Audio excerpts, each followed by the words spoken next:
সবাইকে C sharp basic part 5 এ স্বাগতম জানাচ্ছি। গত পর্বে আমরা সি শার্পের বিভিন্ন ডাটা টাইপ নিয়ে আলোচনা করেছিলাম।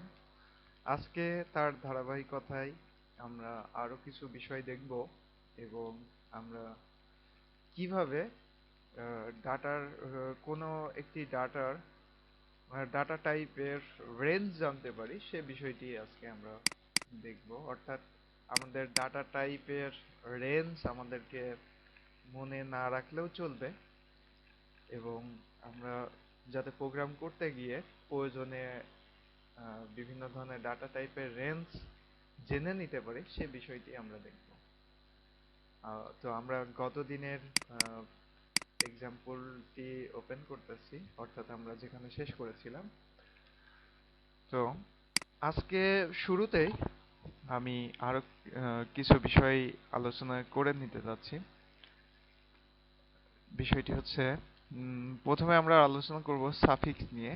অর্থাৎ আমরা যখন বুলিয়ান এবং ফ্লোট এই দুইটা ডাটা টাইপ নিয়ে কাজ করেছিলাম তখন আমরা আহ, যে কোনো ডাটার শেষে আমরা এফ অথবা ডি যুক্ত করেছিলাম।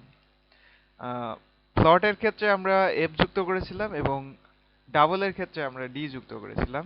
একইভাবে আমরা যদি ডেসিমাল ভ্যালু নিয়ে কাজ করতে চাই সেক্ষেত্রে আমাদেরকে যুক্ত করতে হবে এম। আমরা যদি লং ইন্টিজার নিয়ে কাজ করতে চাই সেক্ষেত্রে আমাদের যুক্ত করতে হবে এল। এবং আমরা যদি ইউনিট নিয়ে কাজ করতে চাই সেক্ষেত্রে ইউ যুক্ত করতে হবে। এবং আমরা যদি ইউ লং নিয়ে কাজ করতে চাই অর্থাৎ সেক্ষেত্রে আমাদের যুক্ত করতে হবে ইউএল। অর্থাৎ আমরা যদি ইউ লং মিনস হচ্ছে আনসাইন্ড লং ইন্টিজার। তো আমরা এই বিষয়গুলো এখন দেখব এক্সাম্পলে।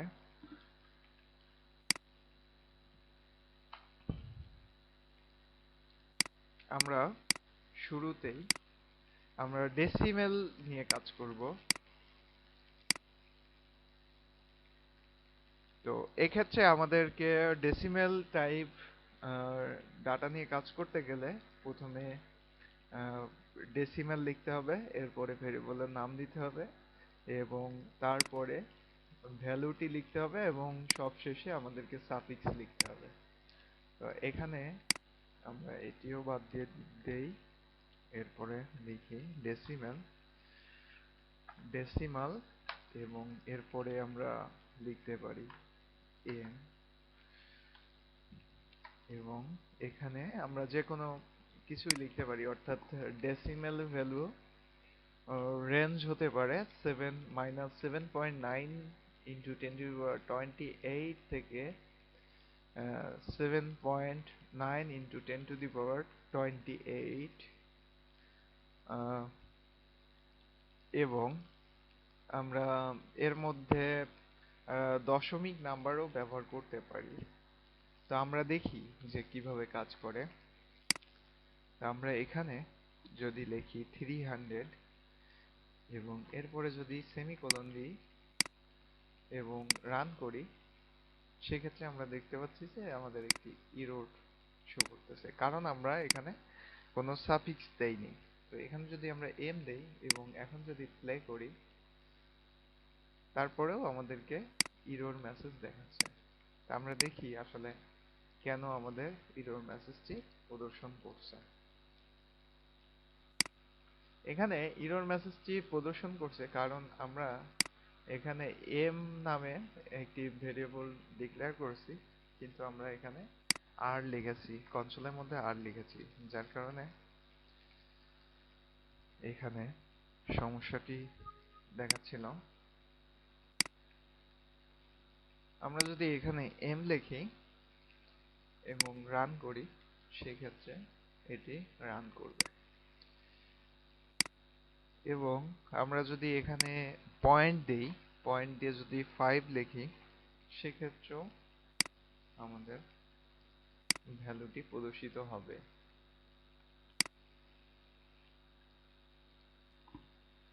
আমরা ডেসিমেল টাইপ ভেরিয়েবলের ক্ষেত্রে এখানে এক্সপোনেনশিয়াল ভ্যালু ব্যবহার করতে পারি। সেক্ষেত্রে আমরা যদি এখানে দিয়ে 2 লিখি, সেক্ষেত্রে আমরা দেখব যে টু দি পাওয়ার 2 অর্থাৎ 10 টু দি পাওয়ার 2 এখানে আহ, গুণ হয়ে গেছে ভ্যালুটির সাথে। অর্থাৎ আমরা ফ্লোট এবং ডাবলের ক্ষেত্রে যে বিষয়টি দেখেছিলাম সেটিও কাজ করতেছে। অর্থাৎ মোটামুটি আমরা যদি ডেসিমেল টাইপের কোনো ভ্যালু ব্যবহার করি, সেক্ষেত্রে আমরা নর্মাল ইন্টিজার ফরম্যাটেও আমরা ডাট ভ্যালু ব্যবহার করতে পারবো, এবং আমরা ফ্লোট টাইপের ভ্যালু নিয়েও আমরা কাজ করতে পারবো। এরপরে এরপরে রয়েছে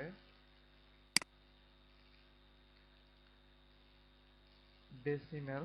ডেসিমেল এর পরে রয়েছে লং। আমরা যদি লং দেখি, সেক্ষেত্রে আমরা দেখতে পাচ্ছি যে লং এর ক্ষেত্রে প্রথমে লং লিখতে হবে এবং এরপরে ভেরিয়েবল নেম এবং ভ্যালুর শেষে অবশ্যই এল লিখতে হবে। আমরা এটি চেষ্টা করে দেখতে পারি। L O N G, long. Long আমরা এন নিলাম ভেরিয়েবল নেম হিসেবে, এবং এখানে এখানে আমরা অবশ্যই যে কোনো পজিটিভ এবং নেগেটিভ ভ্যালু আমরা নিতে পারবো। এবং লং ইন্টিজারের ক্ষেত্রে মোট 64 বিট ইউজ হবে মেমোরিতে।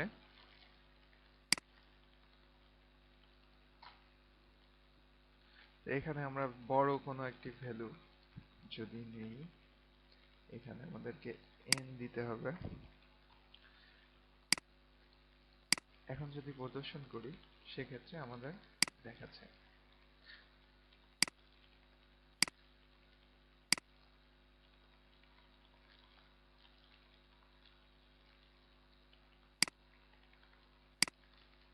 তো আমরা দেখলাম যে লং এর ক্ষেত্রে যদিও কোনো প্রিফিক্স ছাড়াই কাজ করলো, তারপরেও আমাদের কে এল দিয়ে ব্যবহার করাটা যুক্তিযুক্ত।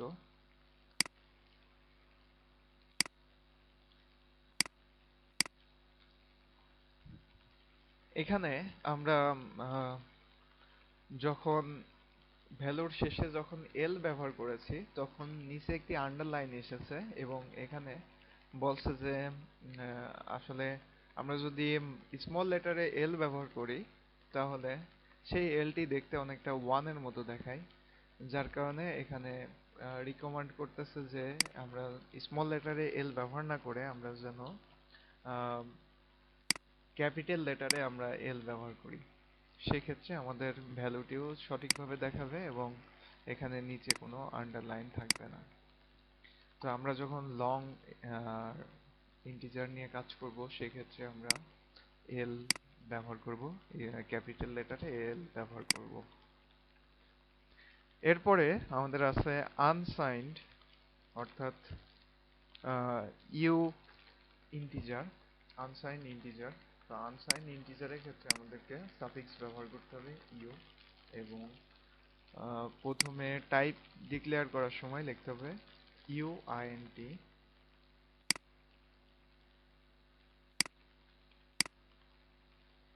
ইউআইএনটি আমরা এখানে এনই দিলাম এবং এখানে লিখতে হবে ইউ।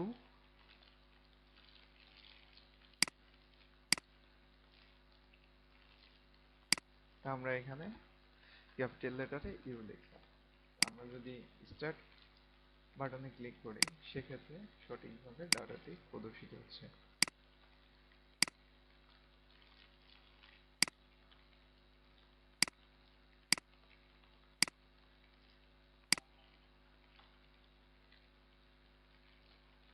এবং আমরা ইউ লং নিয়ে কাজ করতে পারি, সেক্ষেত্রে আমাদেরকে এখানে ইউ আইএনটির পরিবর্তে লিখতে হবে ইউ এল ও এন জি।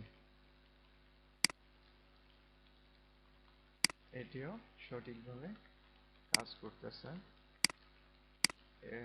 এবং এখানে আমাদেরকে ইউএল দিয়ে দিতে হবে।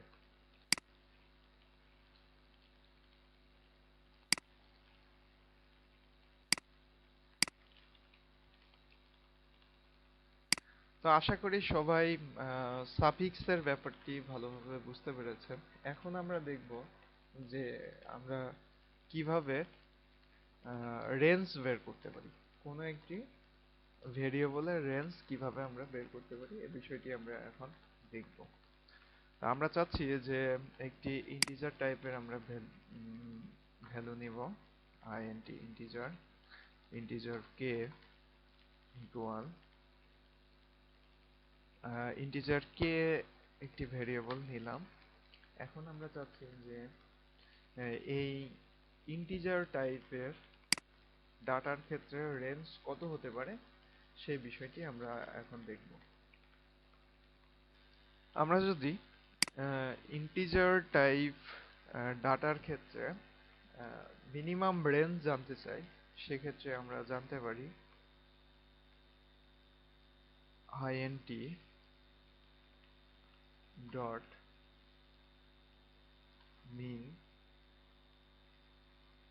মিন ভ্যালু, এবং আমরা যদি এটাকে প্লে করি সেক্ষেত্রে আমরা মিনিমাম রেঞ্জ আমরা দেখতে পাচ্ছি এখানে।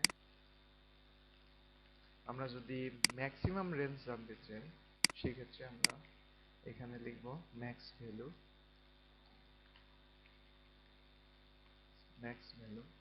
এবং আমরা যদি প্লে করি সেক্ষেত্রে আমরা দেখতে পাচ্ছি যে ম্যাক্সিমাম ভ্যালু কত, অর্থাৎ ম্যাক্সিমাম রেঞ্জ কত। তো এভাবে আমরা জেনে নিতে পারি যে কোনো টাইপের ডাটার ক্ষেত্রে আমরা মিনিমাম রেঞ্জ এবং ম্যাক্সিমাম রেঞ্জ আমরা জেনে নিতে পারি। আমরা যদি অন্য কোনো ডাটা টাইপ দেখি সেক্ষেত্রে আমরা দেখতে পারি, আমরা দেখলাম S B Y T S byte, এবং এখানেও আমাদেরকে এস বাইট দিয়ে দিতে হবে।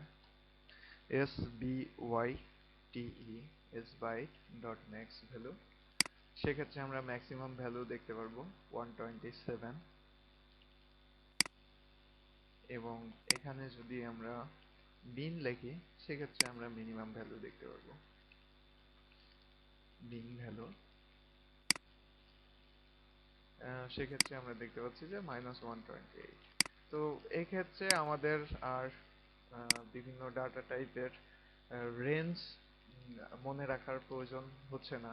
আমরা মিন ভ্যালু ম্যাক্স ভ্যালু মাধ্যমে আমরা রেঞ্জ জেনে নিতে পারতেছি। তো আশা করি সবাই ভেরিয়েবল সম্পর্কে খুব ভালোভাবে বুঝতে পেরেছেন এবং প্রয়োজনে ব্যবহার করতে পারবেন, ভেরিয়েবলের রেঞ্জ বের করতে পারবেন। তো সবাইকে শুভকামনা জানিয়ে পার্ট 5 এখানেই শেষ করছি। সবাইকে ধন্যবাদ।